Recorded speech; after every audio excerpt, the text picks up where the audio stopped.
My name is Baritu Abbabulgu. I was born in Melbourne and I've grown up in Melbourne, but I've gone back to Bia a few times, my homeland, which is in Jimma.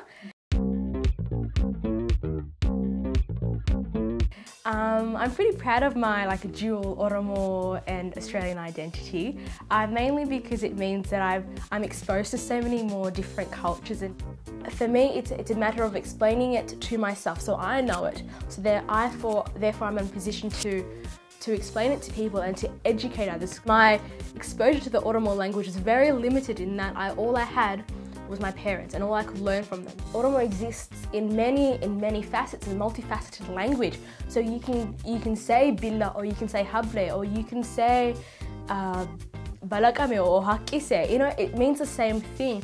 And I think for that reason, education is so important. You have a part-time job and you're young and people look at your name and they look at you and they go, what's your nationality? I want people to have to go, Oromo. Oh, I know that place. Great coffee, by the way. That's my hopes and dreams for Afan Oromo.